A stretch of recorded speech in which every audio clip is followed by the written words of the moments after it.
I guess I should start by warning everybody that I'm working through a minor case of laryngitis today, which is not exactly ideal when your job is talking into a microphone. And it's an occupational hazard for a podcaster and is right up there with bad Wi-Fi and stupid looking headphones. Not that yours are stupid, Brent. They're very nice. And discovering that the story you thought would take 5 minutes actually took 45. Anyway, Brent, you will be coming to the rescue today because after our episode all about the woo, it turns out that we're not done with the woo and the woo isn't done with us. Not even close. No. So you've got 3 personal news stories for us today. And if they're anything like the ones that you told us last time, I don't think I'm going to need a voice, maybe just a pulse and a lick of alarm. What do you got coming up in that? I've got 3 stories that cover a wide spectrum, but ultimately they focus on what I'll call ultraterrestrials. Ooh, I like that. And I'll get more mail from my friends going, what's wrong with Brent these days? No, they're not going to say that. Listen, we're also going to widen the frame out here. In addition to Brent's 3 stories, which are barn burners as usual, we're going to be talking about that classic woo drama series, Twin Peaks, where the woods and the dreams and the owls and electricity, evil and alternate realities, the whole darn thing seems connected. And then we'll talk about the current reality woo champion, the epicenter, the secret of Skinwalker Ranch, where investigators keep trying to measure things. They try to measure orbs and portals and radiation spikes. And the one that really freaks me out, hitchhiker effects and high strangeness. And they've got these instruments that may or may not be appropriate to measure whatever they're looking. It's interesting. The larger idea, though, that we keep coming back to, though, Brent, is this. Maybe the aliens and paranormal and the afterlife are not 3 separate mysteries. This is something you and I have been talking about as long as we've known each other. Maybe they're all faces of the same mystery connected through energy and consciousness and sound, light, and frequency. Before we jump in, I want to just frame this whole episode with a book that I'd like to recommend personally, and I think, Bryce, you would agree. It's a book called Our Haunted Planet. And it's by John Keel, who we've talked about before, who was the author of The Mothman Prophecies, which was turned into a movie that we also discussed. This is his Everything is Connected book. And, well, I would say it's not quite on par for me with The Mothman Prophecies. It really throws everything and the kitchen sink on the table and says somehow all of this is related. Yeah. And when I say all of this, we're talking UFOs, men in black, missing ships, missing aircraft, strange monuments, phantom broadcasts, teleportation, missing time, black magic, tulpas, angels, demigods, tricksters, and anything else that you can imagine is an anomalous report. Okay. I keep coming across that word. Let's define it because I keep forgetting what I looked up. Tulpas? What? Tulpas. What are they? I think it's a new kind of bean wrap at Taco Bell. sounds very edible. And I have no idea. I read that word and I was like, I think I know what it is, but here's the good news. Yeah. Someone in our audience will know what it is and they'll write a nice comment. Better than that, our producer, Nick, is even as we speak looking up TULPAS, and it's going to show up in our studio chat and we will read that to people. Here's the thing, though. If I had to explain Keel to somebody in these books, because his books are fun to read. Not all of them have 100% of everything standing the test of time. There's mistakes in them here and there and that kind of thing. But the book that a lot of people start with isn't Mothman Prophecies. It's Operation Trojan Horse. Yes. And I would say that's his major UFO book. That's the one where he's tracking down UFOs. That's the one where he comes up with fun things, Brent, like it turns out according to his research, there are more UFO cases on Wednesdays. Yes, which I love. Why that would be the case, I don't know. Now, the Mothman Prophecies is a great narrative case study, and it's full of woo, full of crazy. But if you think the movie took screenwriters a lot to figure out reading the book that you're talking about, Our Haunted Planet, I don't know exactly. Maybe that's why it's never been a movie, because it would be too crazy. But essentially, it says the whole planet is a haunted house. Yeah, essentially, I think for our purposes, what he's basically saying is that Earth is not just visited by extraterrestrials. That may happen occasionally, but that it's inhabited by some sort of non-human entities that are manipulating and monitoring us, that have some form of intelligence, and that he calls them ultraterrestrials. He was the one that coined that term, which is why I wanted to introduce the book and give him his props. He, in my mind, is the woo master, John Keel. Yes. He dove into this topic. He took it very seriously. He devoted the better part of his career to it. And so I mention all of this because I think it's something that when I tell my stories, and even when we look at the two shows that we're going to do, I think that idea of ultra-terrestrials is one that is, at a time, certainly when Twin Peaks first came out, seemed like complete fiction. Now, I think people are actually throwing that word around a lot more. You're hearing it a lot, and not just on X. You're hearing it on television shows, on interviews. It's being thrown around by whistleblowers. Absolutely. By the way, I have breaking news. I have a definition for tulpa. As I give this, I want you to be thinking of the definition of woo for those of our friends here who are not woo friendly in terms of knowing its definition. But producer Nick tells us a tulpa is a materialized being or thought form, typically in human shape, that is usually created through spiritual practice and intense concentration. So it's a conscious mental companion, and it's all about mysticism and that kind of thing. So yeah, that your thoughts can create things, which entities. So give me your definition of woo. This is not going to be the Webster's definition. This is just my definition. I'd like to know if woo is even in Webster's. Is it? If it's not, we should lobby. Our show should lobby for that. That would be great. But anyway, go ahead. We are making Nick work hard behind the scenes today. Bless Nick. So my definition of woo is essentially anything that doesn't fit the rational scientific paradigm. Once we move outside of nuts and bolts, once we move out of provable, verifiable science, and we're into things that are essentially paranormal or supernatural, we're into the woo.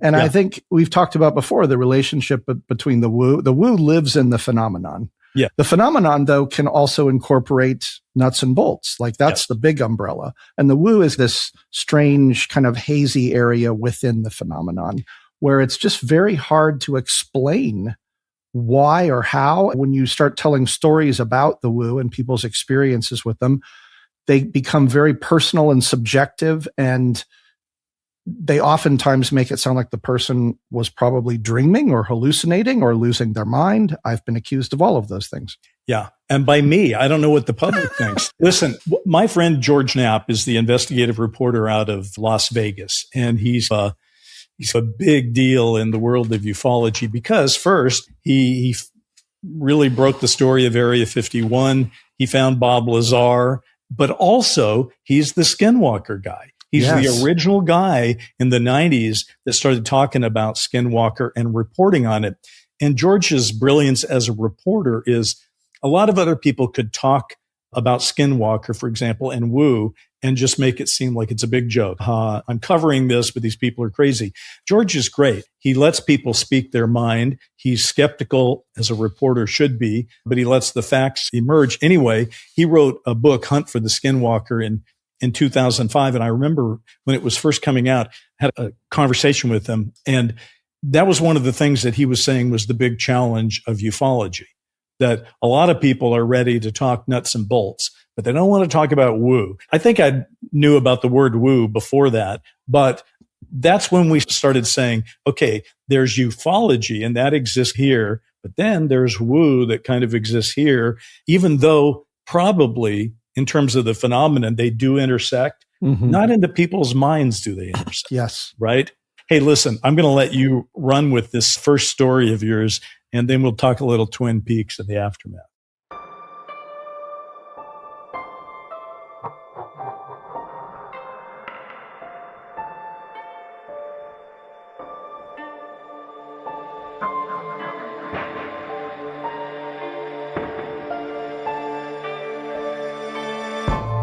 I'm Brent Friedman, Years ago, a family friend who became a cabinet member in the Reagan administration disclosed to me that aliens are real, they're here, and he'd seen them. I'm Bryce Zabel.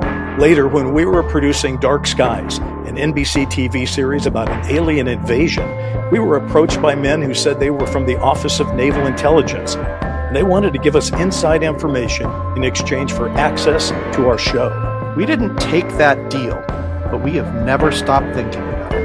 That's why we do this podcast. We're working out ideas in real time about how Hollywood has portrayed aliens and why. Every episode is different because there are so many questions. We're looking for answers. It's an active investigation. Let's do this together. Yeah, so this story is more kind of an appetizer to get us warmed up here before we dive into Twin Peaks. So when I was early on in my career, I have mentioned before that I am a fan of Lovecraft, and I took it upon myself to adapt one of his stories, actually one of his longer stories, a novella called The Case of Charles Dexter Ward. I'm not going to go into what that story is. If you're interested, it became a movie called The Resurrected, and it was directed by Dan O'Bannon. Dan O'Bannon, you may recognize the name, is the writer or one of the writers on the original Alien movie. He's done quite well for himself in that regard. And he also wrote Total Recall. He wrote Blue Thunder. He wrote a number of very interesting movies. He wrote and directed Return of the Living Dead. So I had the chance to work with Dan because, as it turned out, this spec script I wrote of the Lovecraft story somehow got to him through a mutual friend. And he immediately declared that he had been trying to adapt this exact same story for 10 years and couldn't crack the third act. And in fact, somehow I had cracked the third act in his mind, and he wanted to direct the movie. So suddenly we had a greenlit movie, and off we were going. However, he also wanted to make some changes to the script, but he was quite clear that on this project, he wanted to be a director and I would be the writer. And that meant going to his house in Santa Monica to spend time with him because he rarely left his house. And here's the interesting thing. The first time I showed up to his house, it was a nice, charming little bungalow in Santa Monica. And I knocked on the front door. And when he answered, I went in, and the whole inside of the house was very cool, I will say. And it was shadowy, very dimly lit. And I immediately noticed that there was the sound of gurgling or burbling water, like just faintly everywhere. I didn't think much of it. And we sat down and talked. And one of the fun affectations of Dan is that when he was home, he wanted to be comfortable. So he had his wife make him a bath towel that had Velcro on it so he could just wear a bath towel around the house. And so that's how we used to work. We would sit in his living room and we would talk about the story and what changes need to be made to the script. And then at some point, I remember asking him, I'm hearing water. Is there like a leak somewhere? And he said, oh, no. I've found that one way to feel safe in this world is to immerse yourself in the sounds of amniotic fluid.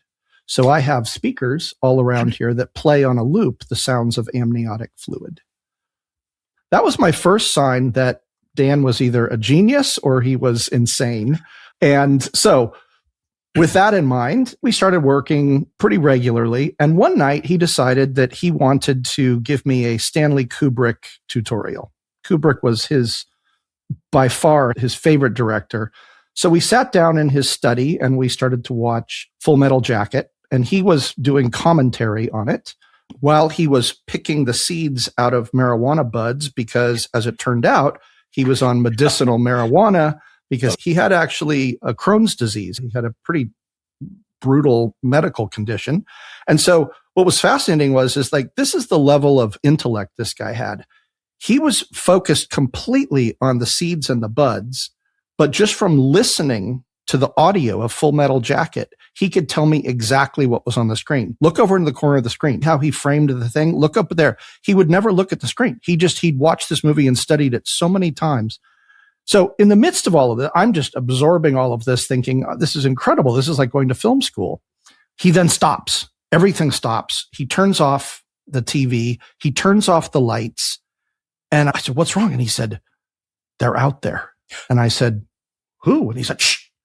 So he went over and he looked out the window and he waited and he kind of sat back down. And I said, Dan, what's going on? Is someone robbing the place? He goes, no, it's them. I said, oh, okay. Are we in trouble? What's going on? He said, no, they attack quite often. It's why I had 6 inches of lead poured in all of the exterior walls and the roof. And I said, what? And he said, there are entities out there and they're trying to get me. And this is the only way that I can be safe here. Now, it turns out that Dan wasn't just a fan of Lovecraft. Dan actually believed wholeheartedly what Lovecraft wrote in his stories and what Lovecraft's worldview was, which is essentially, oh, by the way, let me just back up. If you don't know who H.P. Lovecraft is, he was a science fiction fantasy writer, very popular in the 20s and 30s. He's been cited by everyone from Stephen King to Dean Koontz as one of kind of the godfathers of horror. So Lovecraft believed that the universe is this vast, ancient, and completely indifferent space to human existence. We are just ants. We are nothing. And he felt that it was reflected in his stories and his characters that if you ever, as an individual, gained the knowledge of the cosmos, it would be so overwhelming, it would drive you insane because of understanding how insignificant you were.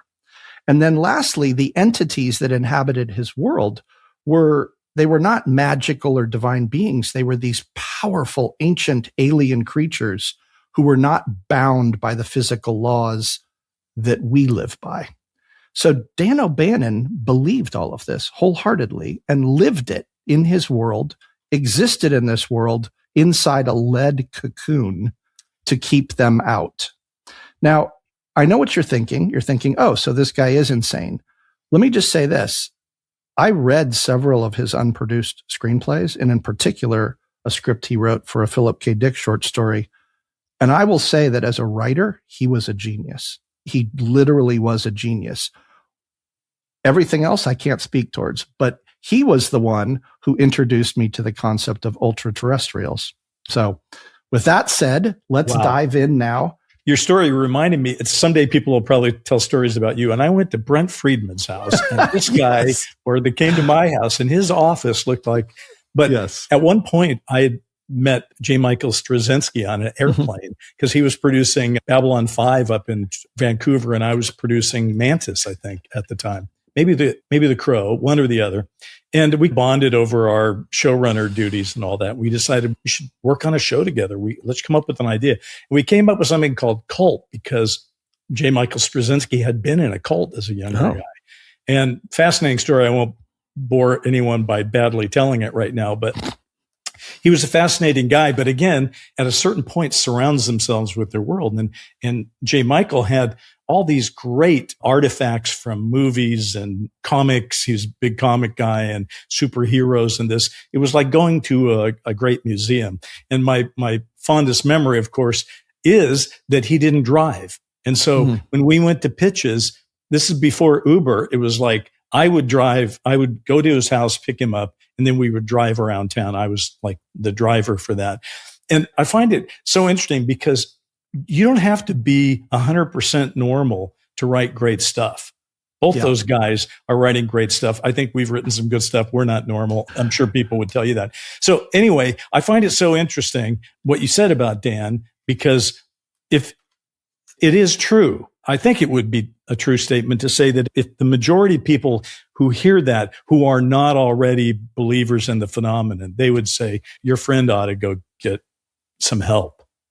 And yet, I think one of the things that is so intriguing about the phenomenon as we've been looking at it is, and I think it's the thing that actually freaks me out, which is the more you study the phenomenon, the more you try to learn about the phenomenon, the more you don't have to go to the phenomenon. It will come to you if you start paying attention to it. So the very act of us doing a podcast and talking about the phenomenon may in fact cause it to come to us. And that may account for some of the things that have happened to you. But let's talk Twin Peaks just for a couple of minutes here. Yeah. Because what an important film not film, but TV series, then a film, and then a TV series again, from David Lynch and also his partner in this, Mark Frost, because there's three parts to it. This thing was first Twin Peaks, which is the one with the murder of Laura Palmer. Yep. And then Agent Cooper goes up there, played by Kyle MacLachlan, and he begins to investigate this. And there's a lot of crazy stuff in there that's very disturbing, but it gets weirder. Then he does a movie, Twin Peaks Fire Walk with Me. And then toward the end of his life, he does another one, Twin Peaks The Return, which is a Showtime series, each one getting further and further into the woo. And I'm curious to hear your thoughts about it, because honestly, my thought is this. I watched, I saw the movie. I sampled the first TV series, a number of episodes, watched some of the third, and it's disturbing. Yeah.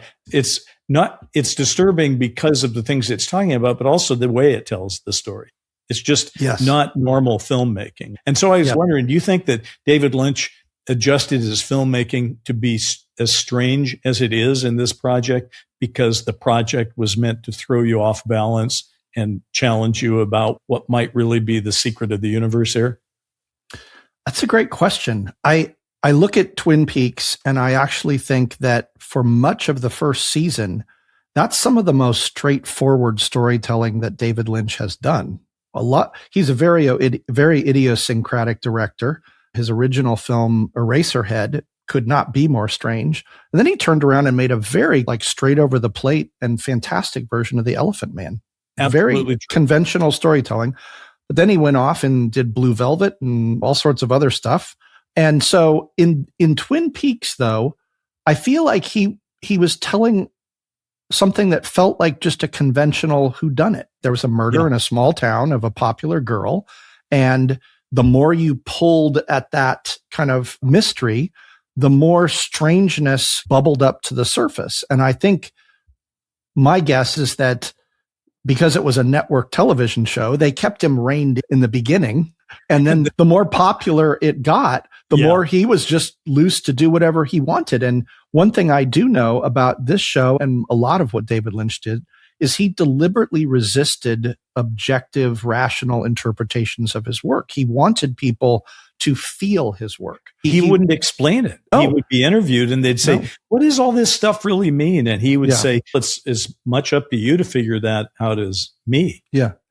So I think that when you dig into how do you make any sense of this rather than just say, oh, it's all the woo, I do think there are some core ideas in it that are useful to talk about because they do apply even to some of the stuff we just mentioned about our haunted planet and ultraterrestrials and whatnot, and even tulpas. And one of them is this idea that, spoiler alert, in case you haven't watched, Laura's father, Leland Palmer, turns out that he's possessed by an evil entity called Bob. Yeah. And Bob seems to be almost a tulpa in that he's a projection of his own dark side. And in it this Bob character is presented in the series as a separate being. But in fact, it actually is a projection of the father. And it's the entity that is doing the bad things when really, in fact, it's all the same person. And so that I think is fascinating because a lot of what David Lynch is focused on here is that the battle between good and evil. And that is the central idea. It's represented in the white and black lodges that they talk about. And so this idea, though, also trickles down into Native American lore in terms of the shadow self and other things that are going on. And there was some interesting kind of indigenous folklore that was part of the Twin Peaks mythology. So again, there is no easy explanation for Twin Peaks. And I think that's initially what made it so fascinating because people were hanging on, waiting for, okay, so what does all of this mean? And I think if there was disappointment for fans down the road, it's that instead of ever giving any real answers, he just asked more questions. Totally. I have so many notes here in front of me right now. I think I should just almost ignore them. But one of the things that I tried to ask myself, okay, if somebody's coming to this and they need a quick explanation, okay, Twin Peaks, the TV series that's, I think, from 1990 and 91, begins as a murder mystery. So you're right.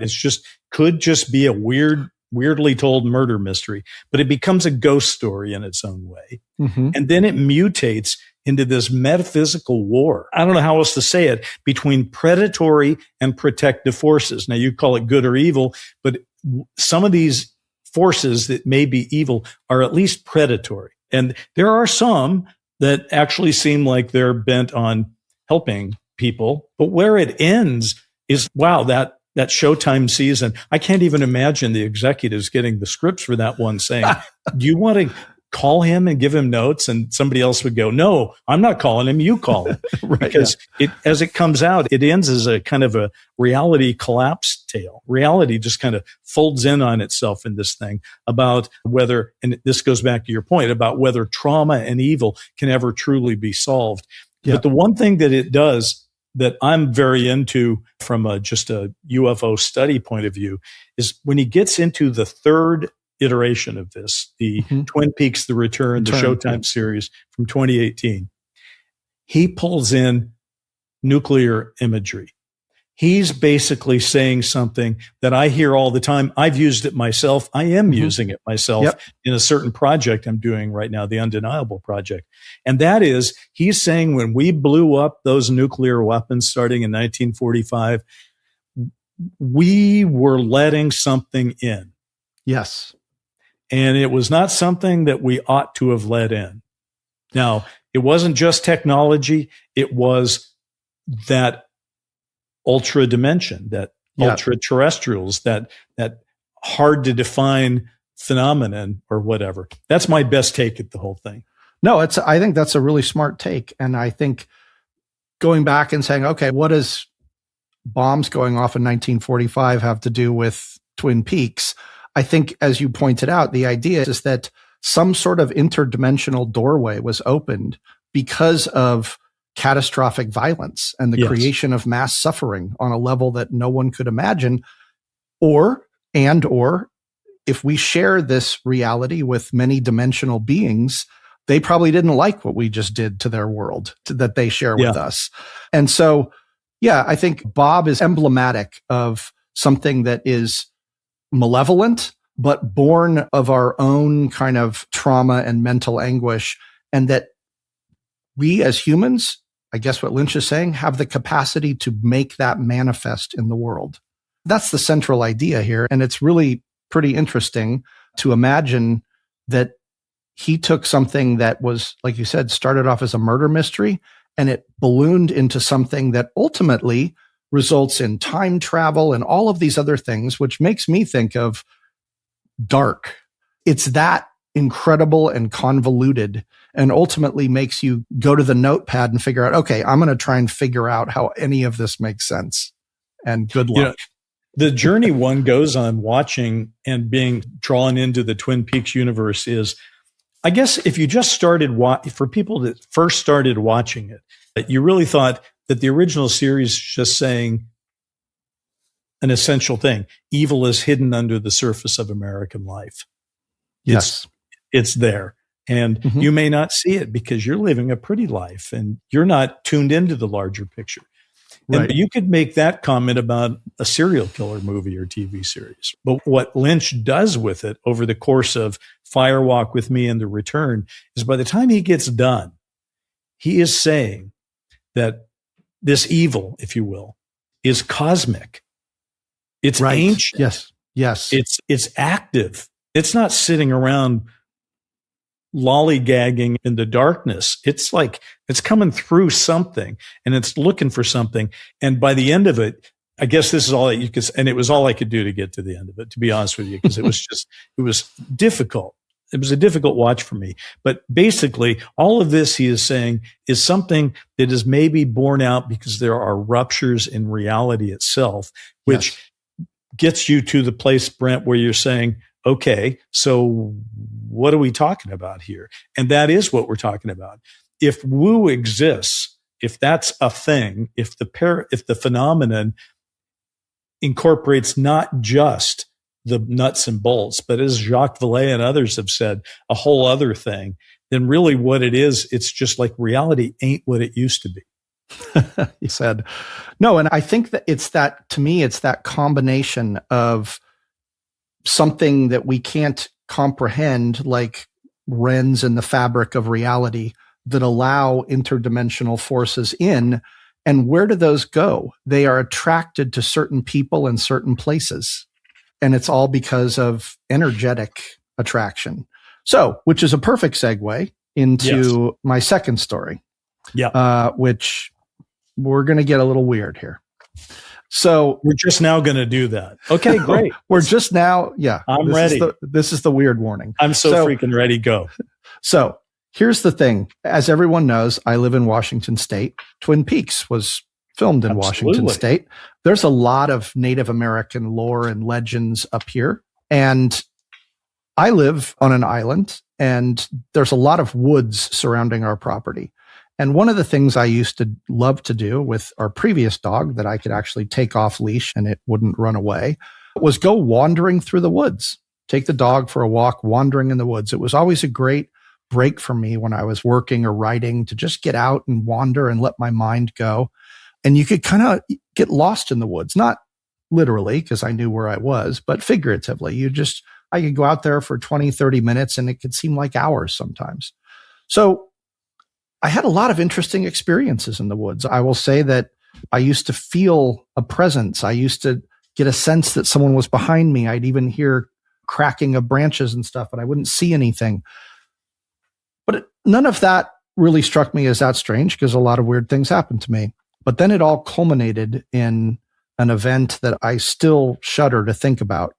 Do you have a year or a setting? Yes. The year was probably, I think, 2015. So a little over 10 years ago. It's broad daylight. So I'm walking out in the woods. I'm doing the same trek that I always do. And in the middle of the woods, there's a grove of ash trees, popular tree up here. And the interesting thing about the ash trees is that they grow tall and spindly. And there was one area of the forest where a bunch had fallen down. So it created on a sunny day almost like a cathedral because it grew so tall that the canopy, you couldn't really see the sky. It was all just trees. But there was this big hole where all the trees had fallen down. And I remember coming and sitting on a tree. And that would be kind of my church, if you will. I would go and I'd sit there and I'd just let the dog run around and sniff and whatnot. And I'd just sit there and think. And I did this many times. But one day I was sitting there and just thinking. I don't even remember what I was thinking. It wasn't like I was thinking about entities. I wasn't thinking about a specific encounter. And all of a sudden, out of the corner of my eye, I noticed movement in the air, about 20 feet away. And I looked up and I thought, oh, it must have been a bird fly by. And then all of a sudden there was more movement over here. And then I was seeing movement all around me. And it was not birds. There was no sounds at all. The best way to describe it is when the predator is in camouflage mode, where you see a shape and it's an entity, but it's moving and you can see through it, but there's clearly a form there. And there were 3 entities circling me, not getting closer, though I didn't feel particularly threatened, but I was very well aware of them. And of course, this was the moment when my dog was nowhere to be found. So there I was sitting in this forest, in this kind of cathedral with these entities circling me. And for whatever dumb reason, I said, "Show me something." And they stopped. It was almost like by acknowledging them, they went away for a moment. And all of a sudden, and by the way, let me just preface this by saying this was a completely still early autumn day. Sunny, no breeze whatsoever. And within about 30 seconds of making that statement, all of the treetops started swaying and moving. And the interesting thing about ash trees is they have these very specific like leaves that I think they're called samaras, and they have a little seed in them. And when the leaves drop, they spin like a helicopter. Right. They do this little kind of twirly thing. And so imagine sitting there and having all of the canopy of these trees just suddenly tussled by a violent wind that brings a whole like rainstorm down of these spindly leaves. It's like a drone swarm or something. Yeah. And I sat there just in awe. And so the last leaf falls and I'm starting to vibrate like, okay, either a gust of wind came out of nowhere and made that happen, or I just made that happen by asking for it. Ooh. And so I'm trying to stay calm. I don't see the entities anymore, but I sense they're there. And I say, show me something else. And nothing happens for a good minute. And then all of a sudden, way up at the top, one of those little things starts spindling down. And the way they fall is they go all over the place. Like it's very erratic. And I start to see it come down. And I think, okay, if you're going to show me something, put it in my hand. And this thing starts coming closer and it comes down and just kisses my hand and falls off. It could have fallen 20 feet in either direction. Now, okay, you're thinking all of this could be explained. Correct. It could. So then I thought, how could I possibly convince anyone that this happened? And so it's that stupid thought that pops into people's heads. I thought, if I asked for $1 million and I had $1 million, that would convince people. Now, again, when things like this happen to me, your mind does not do rational things. But I thought, if I walked out of the woods with $1 million, people would have to accept that there's some other explanation for it. But then the other part of me said, wait, no. If you ask for $1 million, that invalidates the magic of all of this. They were not going to give you $1 million. And I thought, okay, but then you just could try. But I could try. And then I thought, well, you know what? Just show me $100. So I literally yelled out, show me $100. And guess what? Nothing happened. And I'm thinking, oh, you idiot. By asking for money, you killed the whole experience. And I think, okay, wow, that's disappointing. So I'm sitting there waiting for them to come back. They don't come back. My dog wanders in and I'm thinking, okay, it's been 20, 30 minutes now. I'm done. I ruined everything. I start to walk out. And as I walk out, I'm seeing the movement again. And it feels different to me. It feels like I maybe pushed things too far. I'm unsettled. And pretty soon I go from a place of like magic and wonder to feeling terrified for my life. And next thing I know, I'm sprinting back to the house. I get to the house. I, of course, tell my family. Everyone's like, yeah, sure. You fell asleep in the woods. Right out of the gate, I know no one believes me. And I'm thinking, what a dumb thing to do. 2 days later, I go down to the mailbox. I pick up the mail. I get a residual check from the WGA. The check is for $100 and some odd cents. Holy shit. Now, here's the thing.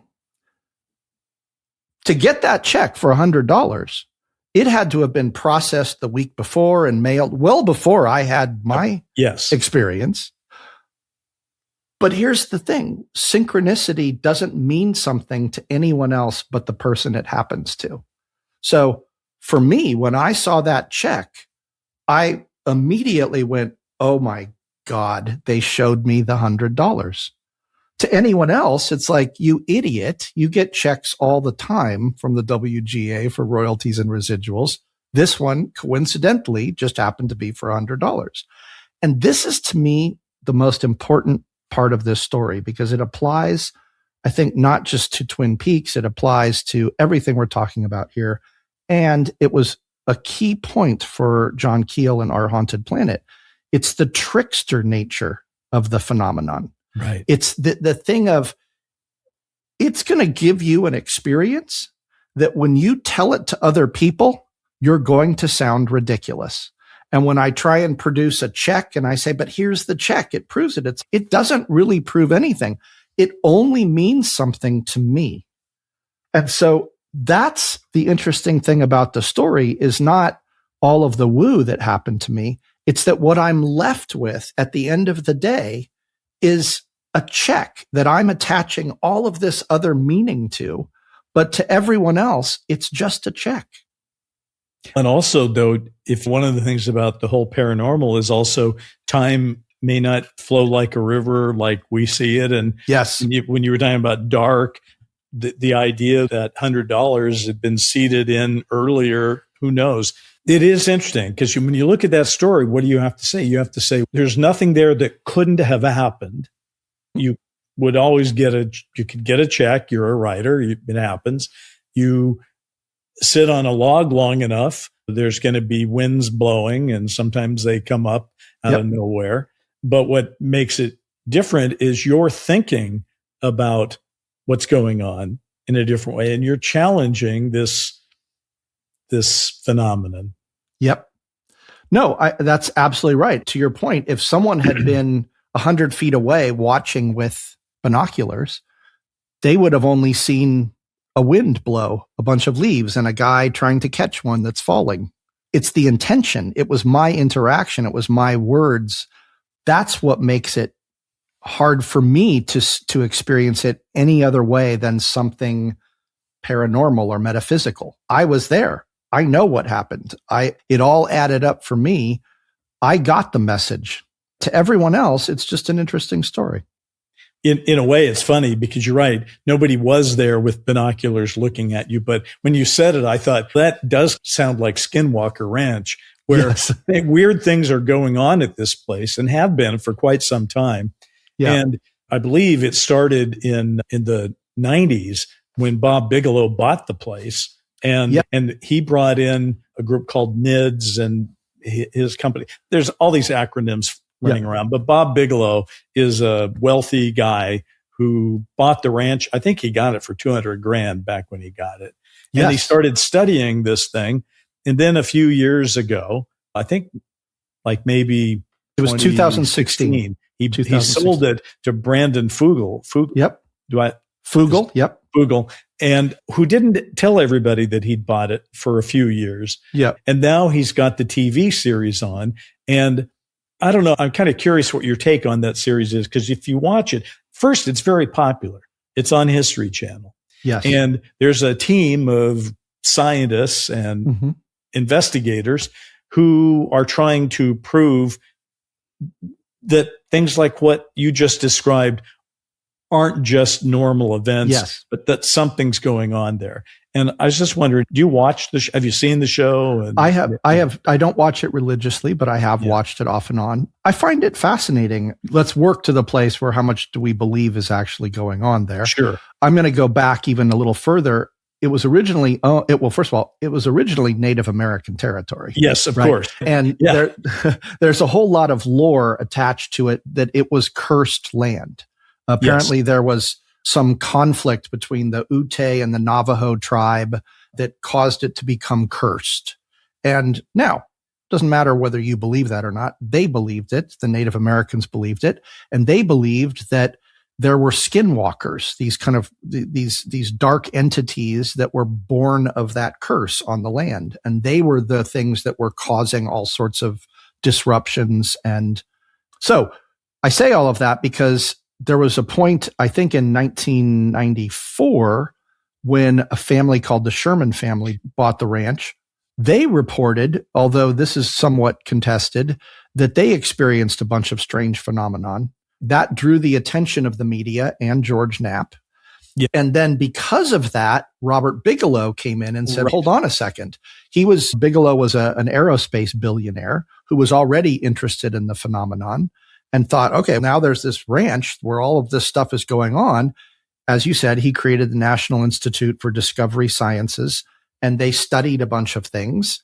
And it was done in coordination with the government for a period of time, which I find contract. On a contract, which our government was paying this guy to go to Skinwalker Ranch and study the phenomena. What actually came out of that, I'm still not even clear. But then, as you said, Brandon Fugel, who was also, I don't know if he's a billionaire, but he was a very wealthy real estate mogul from Utah. He came in and I think he was very interested in the possibility of this. And he was, as you said, the one that basically opened it up for television series. Now, the thing about the television series that I we have to talk about is that it presents a lot of what it deems evidence. And there's a lot of believers. There's a lot of people that feel that they're actually breaking real ground in Skinwalker Ranch. But as of this day, there is no empirical evidence for anything that has happened on that television series. And honestly, this is just a comment on the style of the show. This is the same style that reality TV has done a lot of, which even going back to Unidentified, which was Tom DeLonge's show, and Lou Elizondo was on it, and Chris Mellon, and the whole gang that has now since left. But they would have these sort of artificial meetups where everybody would meet in the conference room and talk about what they're learning and all that. And you're listening to it and you're going, that was set up. And the same thing happens at Skinwalker. They get together in their lair with all the science and technology around it and discuss what they're seeing. I'm not saying that invalidates it, but I think some people would probably prefer if they just mic'd everybody up and had camera crews follow them everywhere instead of having these artificial meetups. But I understand that networks would ask for that. But that is now, I just heard, I believe Jesse Michaels did 3 hours with Fugel, and he's very well spoken and lays his case out. But again, that's the problem with the phenomenon, whether it deals with the woo factor or the nuts and bolts factor. People are still up in arms over the nuts and bolts part of the phenomenon, saying, show me an alien, show me a saucer. And if you can't do that, then quit talking about all this stuff. Right.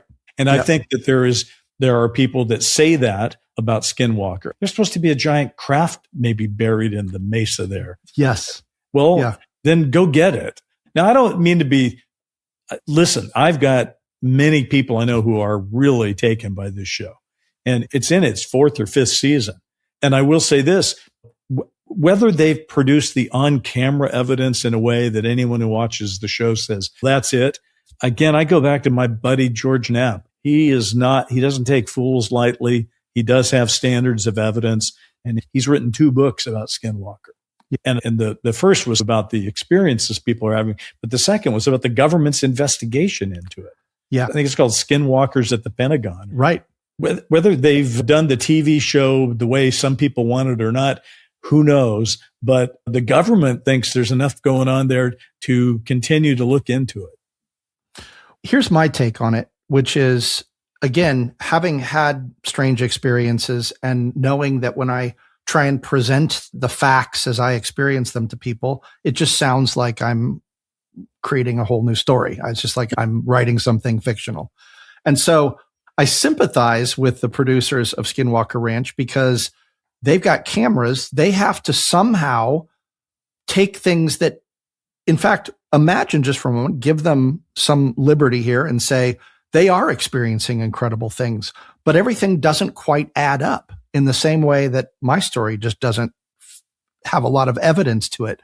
You still have to then package it in some way to make it look like something happened. The other aspect of this is, again, the trickster content, which is how much of what people experience is, if not manufactured by, done in collaboration with trickster entities that are deliberately giving you experiences that are never going to actually translate into hard evidence.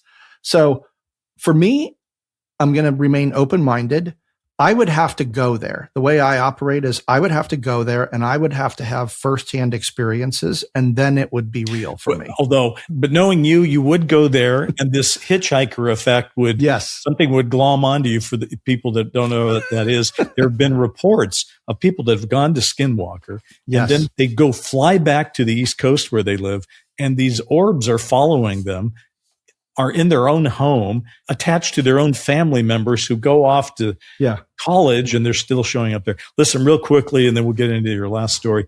I was thinking about Skinwalker and Twin Peaks, and there are some things that they try to share in common or do share. It's sort of shared patterns. One of them is the idea of a place as a portal. Yeah, exactly. If you think about Twin Peaks, the place is Twin Peaks.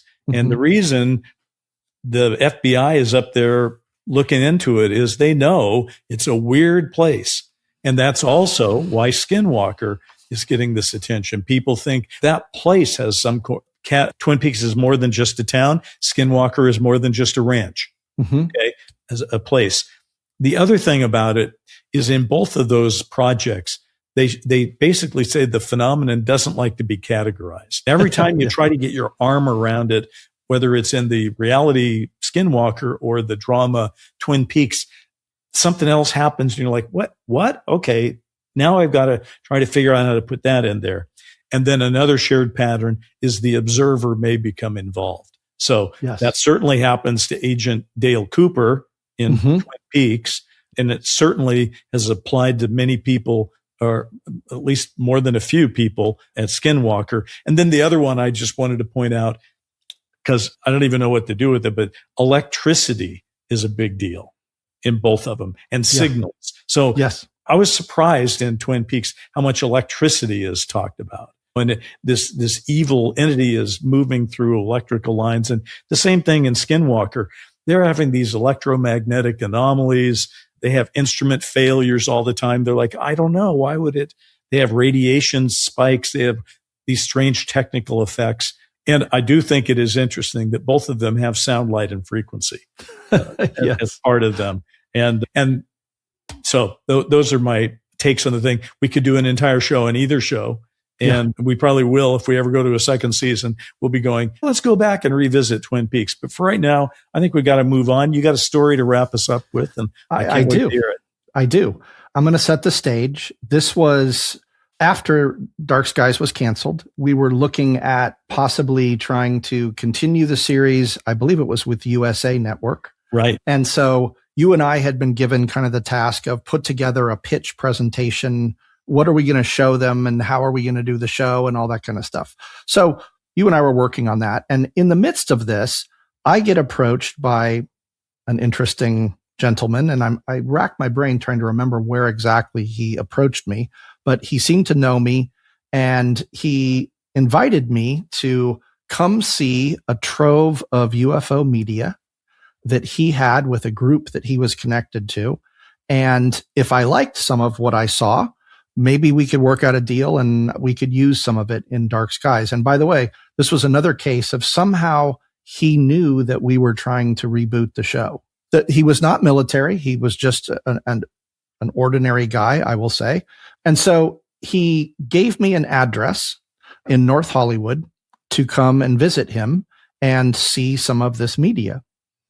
And I don't think I told you about it. I think by that point, I was like, you know what? We got to a cemetery at midnight. Bryce made his position clear. But isn't this the time, though, just so I've got it in my own head? Yeah. You were, and is this the time when you were on your way to my house and you? Yes. Okay. Yes. All right. Yes. So continue, because I do have a role in this, in that I'm the receiver of the story when it happened. All right. Yes. So yes, on my way out to Bryce's house to work on this USA presentation, I decided, and I told my wife where I was going. She had the address in case something went terribly wrong, but I did not tell you about it. I went to this house. Now, I was comforted that unlike the cemetery at midnight, this was literally north. It was Hollywood Way, which is a major thoroughfare in North Hollywood. And it was near the Burbank airport. It was broad daylight on a Tuesday at, say, noon. Okay. So I drive up, I see the house. It's in a row of what's called little salt box houses, like these little tiny houses. I think it's 2 bedrooms, 1 bathroom, just very small, probably like less than 1,000 square feet. And there's a whole row of them. This one in particular was interesting in that it had a for sale sign in front of it. The grass was all overgrown. There was a bunch of yellowed old newspapers and leaflets and stuff on the front door. And I'm thinking, that's weird. This is the address he gave me. Could this really be it? So I walk up, I knock on the door, and it peeks open, and there's the guy. And he's, come on in. Like, he doesn't want anyone to see me coming in. So I come in, he quickly closes the door. And what I walk into is not a house that is decorated to live in. It is a house that's been turned into essentially a stack library. So there are kind of cheap metal kind of shelving units that have boxes and bags and envelopes and all sorts of things, almost from floor to ceiling in the entire living room, with a kind of a carved walkway through them. And he starts to explain to me that he is part of a group who has the definitive collection of UFO media on the planet. And these are my words, not his, but essentially they operate like a terror cell where they break up, they have nothing centralized, they keep all of the media in different places around the globe, and they constantly move them from place to place. This stash that I was about to take a look at was something that was going to be here for a week, and then it was moving on to some other location. So I was here. I was told I had 1 hour to pick out 3 pieces of media that I wanted to look at, and then I had to leave. Wow. Okay. But here's the thing. The media wasn't limited to just the living room. You go into both the bedrooms, they're filled with media. The bathroom, there was stuff all the way into the bathtub. The only thing that didn't have media in it was the kitchen, where there was a kind of a rolling tray that had PAL, that had VHS, that had Beta, that had every format that was available to look at that time. So with the clock ticking, I started to wander around. And I got to tell you, Bryce, I looked through boxes and envelopes. There was stuff that went back into like the 50s that was all around the world in different languages. There was Polaroids, there was cassette tapes, there was incredible trove of stuff. And if people are already thinking, oh, this is a hoax, well, guess what? This was an elaborate hoax. And to hoax me, I'm honored that someone would go to this length to hoax me. So needless to say, I spend way too much time kind of going around, and he comes out and he says, hey, just to let you know, you've only got about 15 minutes left. And I'm like, oh no. So I start grabbing some stuff. I take it into the room, and I grabbing random stuff though, Brent, or stuff that you've already identified that you want to see? No, there was one that I really wanted to see that ended up possibly being the least interesting thing. And then I just kind of grabbed a couple other random things. I think there was one that was a PAL tape. The first one that I watched was, I think, Super 8 that had been converted onto video. So I take them in, and the first one I watch is a Super 8 of like camera in Mexico City.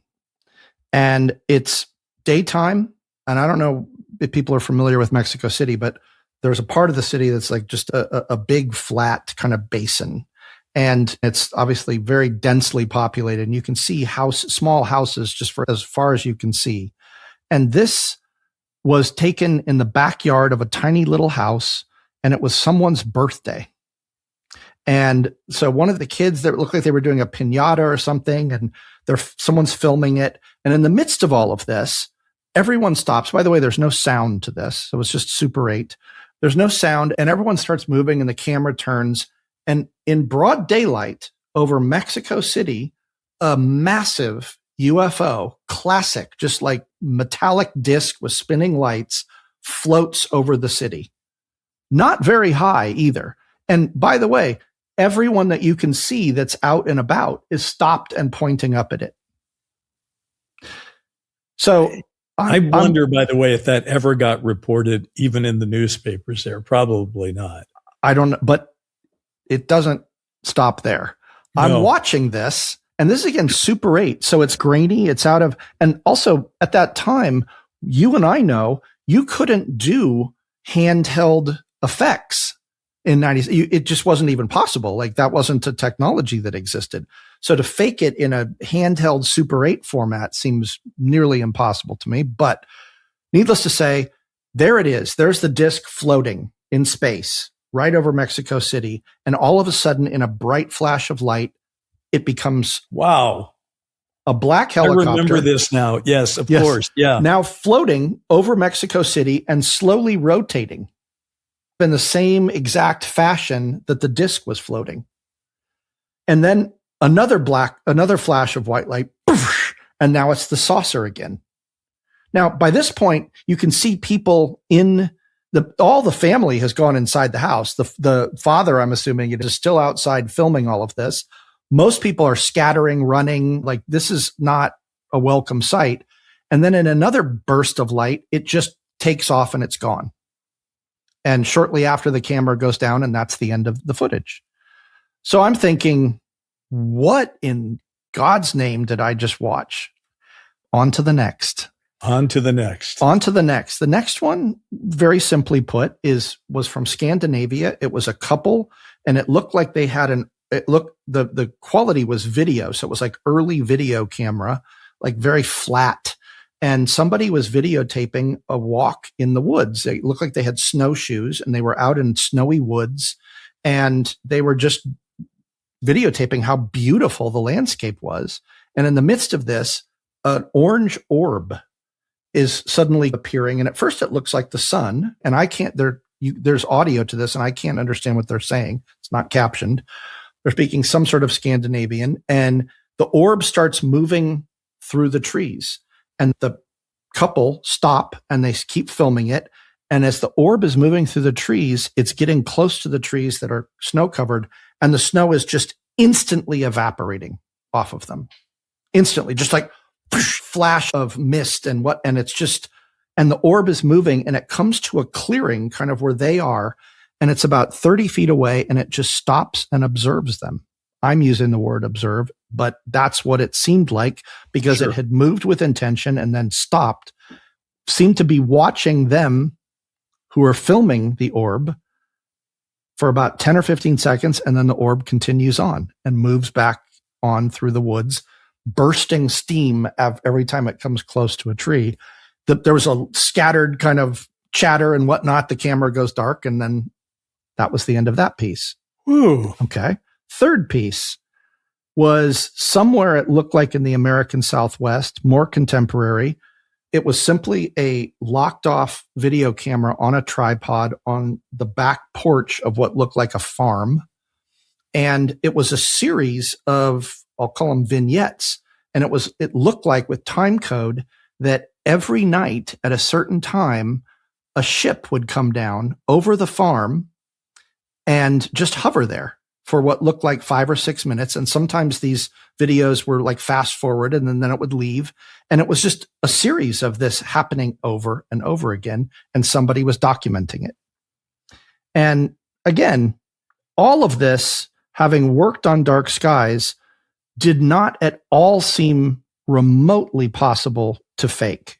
And just so I'm clear now, you've seen 3 out of potentially hundreds or thousands. Thousands, at least thousands. So there's thousands there. You haven't been led in any way, shape, or form to pick any particular one. The guy's basically saying, pick 3 of them. Pick anything you want. And this wasn't, exactly. This wasn't the magician saying with the hand, the perfectly arranged deck, saying, pick any 3. And you're always going to pick the ones he wants you to pick. That was not this at all. With this experience in mind, he tells me my time is up. He shows me the door. I walk out to the car, and now I've got to drive to meet with Bryce. Yeah. And my brain is spinning. Like you're late. You are late. I'm late, but I'm dazed. Because look, by that point, we'd been through a lot already. Yeah. And I had already been told by John Harrington that they're out there, they're real. But when you see something that your brain registers as absolutely irrefutable evidence, it feels different. It reads differently. So I start driving out to your place, and I get about almost, I think, 3/4 of the way out, like the Calabasas, and somebody pulls up to the side of the car, and I'm on the freeway, and they're like pointing at the back, and they're like trying to get my attention. And I'm like, what's this? What's going on? So I pull off on an off ramp, and I look, and my back rear tire is nearly flat. And I'm like, and it's hot in the valley. And so I drive to a gas station. They're like, yeah, we can fix it, but we're going to have to get a tire from a sister station. And anyway, so I'm going to be there a couple hours. So I remember calling and leaving a message on your machine and saying, I'm stuck. I'll be there when I can, the flat tire, whatever. A couple hours goes by. And again, I'm just sitting there stewing, just thinking about all of this. By the time I finally get to your house, though, we're late. We got a bunch of stuff to do. People are waiting on us, and you're ready to go, and I'm late. So we start talking, and 15, 20 minutes, half an hour, I don't know, into the conversation, somehow the conversation comes up about what should we put in the video and what clips do we want to use. And you say to me, You know what we should do is we should use the black helicopter scene from the pilot. That cool scene where Bach comes down and right after Lowengards interviewed Betty and Barney Hill. Yeah. And I'm like, wait, what did you just say? Yeah. The black helicopter scene. And I'm like, Bryce, did I not? Hold on. I didn't tell you about what just happened to me. Yeah. And you're like, no, you said you got a flat tire. I said, no, before that. I didn't tell you about that. And you're like, what are you talking about? I proceed to tell you about it. And here's the thing. Yeah. My brain was closing it off. I am convinced to this day, if you hadn't said that word, provoked me in such a way to remember it, to almost reach down and grab those memories before they were lost forever, I would have compartmentalized that and forgotten the whole thing. Why? Because my brain couldn't process it. You were triggered, literally, in the sense of that word. You were triggered by it. Yeah. I remember that very vividly. Yeah. Absolutely. And so this is, I think, a key part of the phenomenon, which is that people can experience things and they can be so overwhelming in the moment, even in that case, just video, that you have to wonder, how can anyone report things? How many things have people experienced that they have just had lost, just like I did, to those memories that didn't have you saying black helicopters and allowing me to dredge it all back up? So I think that's a key thing, is that what Keel was talking about with Our Haunted Planet was, and what even Lovecraft was talking about, is things that are so beyond our capacity to understand. They're so alien, they're so foreign that our brain just can't process them. And when you can't process something, we know what a lot of people do with trauma. They bury it. I just want to say for our listeners and viewers that I can vouch for this, that this absolutely happened. It's 1997. Show is it's either final days or over, and we are trying to save it. And we ended up trying to take it to USA Network, and they wanted us to put it in the present tense, all that stuff. Yeah. So we were focused on that. We were not happy to be doing that. To be honest with you, we wanted to continue the show in its organic form and continue to grow it through the decades. And they were like, nah, don't do that. It's got to be set in the present. And we came up with a pretty good idea how to do that. But what is interesting to me is you talk about how you're just being a normal guy. You get assaulted in your senses with this thing, and then it goes away. I remember you literally snapping, the literal snap out of it moment, as you just described it. But there's another part of it as well. As the person who's receiving the information, I'm looking at you going, I had so many different emotions. One of them was like, why is he doing this? Does he not want to do this work we have to do today? I didn't think that long, but it was just like, sure. Again, that's been kind of our relationship. I'm the guy like, no, we got to get this done. We got to do this. And I was just thinking, okay, I don't know what to do with that. And I think that happens to a lot of people, which is why a lot of people don't speak up. If you speak up, the people you speak up to are like, yeah, so you want to get Italian tonight or what? Because it's a lot more comfortable to talk about where you're having dinner than it is, wait, so you saw a craft turn into a helicopter on a videotape that you chose at random at a place in Burbank. So there's that. The other thing I just wanted to just ask, and I know we've kind of gone long here, but this is such an interesting story. I don't even know if that's a responsible way, even if you are keeping all these devices, to keep them all in one place and move them around. I don't even know if that makes sense, because the house could burn down. Somebody who is looking for it could track it and steal it all from you. But I think that's the Terracell part of it, meaning it's fractal. He didn't say how much, but I imagine, what if there's like 30 different collections? Right. And so the worst that they could ever lose is one. That's what I was going to say. If it was, but although my God, if there were multiples of what you just described, my God. My God is the best way to describe that. I want to leave one more last kind of mind bender, which is that, as I said, that first video that I saw was this kind of grainy black and white. No, it wasn't black and white. It was color, but it was no sound of a kid's birthday party where some incredible alien UFO event happens. I remember when I saw Signs, the key image, the key moment in that movie, the thing that I remember more than any was when they turn on the television and they're watching a grainy kind of handheld camera from Sao Paulo, Brazil, of a kid's birthday party where they turn and pivot and they see an alien in the alleyway. And at that moment, I remember thinking, wait a minute, this is 5 or 6 years after I had this experience. Either that's just a total random coincidence or somebody else was shown the video collection that I was. This goes back to our central thesis, which is how many people were offered a deal, but how many people were also offered to see all of this stuff and cherry pick and say, oh, I want to use some of this media, or I want to be inspired by this media, which also, as you pointed out, is strange in and of itself. And I know someone's going to say this in the comments. How do you know it's not at all a psyop?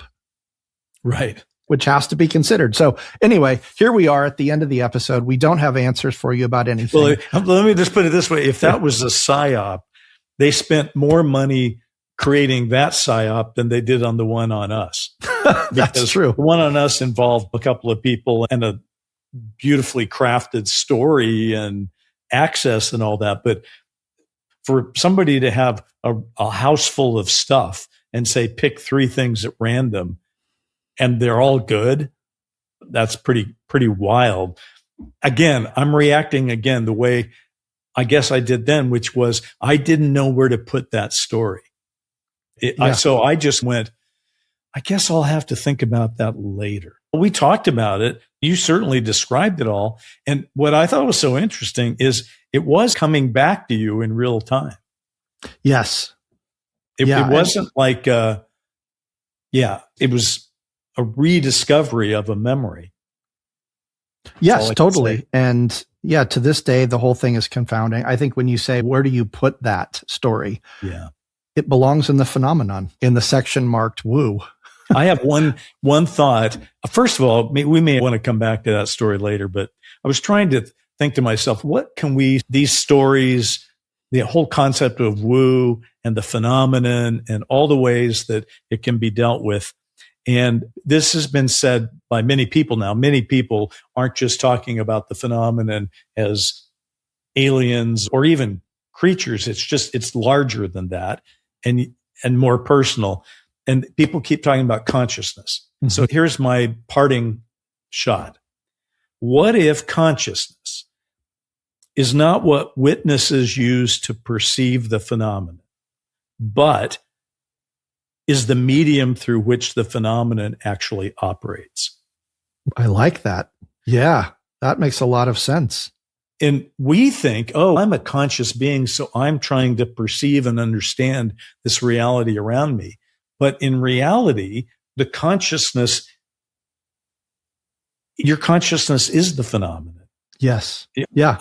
All I know is these are concepts that nobody is going to step to a podium and say, ladies and gentlemen, I have an announcement to make. I don't think Donald Trump or anyone else around the world right now is prepared to announce that. And all I can imagine, Brent, is there are people that have been grappling with what this all means for a good long time. And I'd sure like to see what they came up with. So maybe we will someday. Yeah. I think that brings us to the end of the road. Yeah. Thank you for listening to these crazy stories. I'm sure that there's going to be a lot of comments, and I look forward to when we do our YouTube version of this episode and you get to hear everyone's thoughts on what we just talked about. Remember, folks, we always want you to like and subscribe and all the good stuff, because the truth is we keep getting told you got to do this because that's how these systems learn. If you're interacting with this material, the material gets more widely seen. If it gets more widely seen, selfishly, we get a second season. Yeah. Whatever. We're happy to have you. We enjoy the conversation, and we're done now. Goodbye. All right. Goodbye. Soundlight and Frequency is an iHeart podcast produced by Stellar Productions. It's executive produced by Nick Johnson, and for Stellar, Jackie Zabel. Our show's music was written by Anna Stumpf and Hamilton Lighthouser. And your hosts and executive producers are Bryce Zabel, that's me, and Brent Friedman. Watch the skies.